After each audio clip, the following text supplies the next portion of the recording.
এই রাজ্যের প্রতিবাদে আজ রাজ্য জুড়ে প্রতিবাদ দিবস পালন করুন।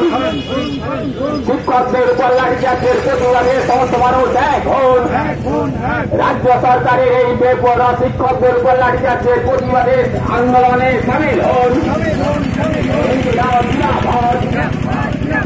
স্কুলে গিয়ে তারা প্রশংসাপন করাতে পারেন, তারা ছাত্র অভিভাবকদের সামনে সম্মান নিয়ে দাঁড়াতে পারেন, এই দাবি তারা জানিয়ে এই বিকাশ ভবনের সামনে অবস্থান করেছিলেন।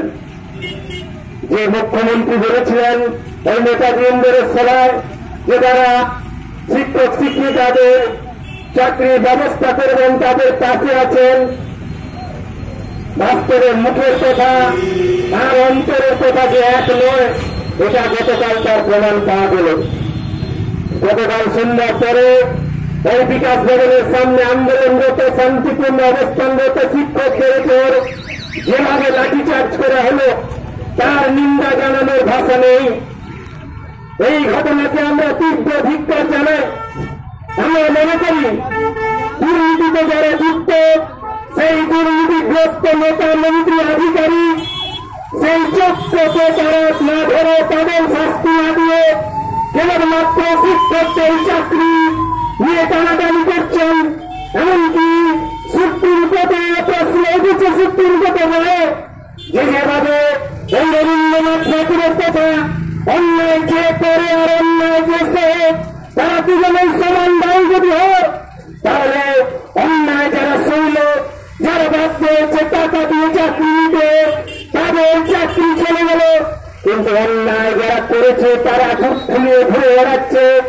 এই রাজ্যে নেতা মন্ত্রী থেকে শুরু করে এই এসএসসি শিক্ষা দপ্তরের আধিকারিকরা তারা চোখ খুলিয়ে ঘুরে বেড়াচ্ছে।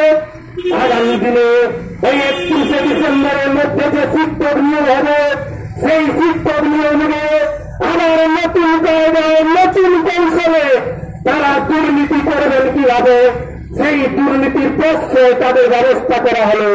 অথচ যোগ্য শিক্ষকদের শোষণ নামে চাকরি পুনর্বহালের ব্যবস্থা করা হয়নি। আজকে এই প্রশ্ন উঠেছে।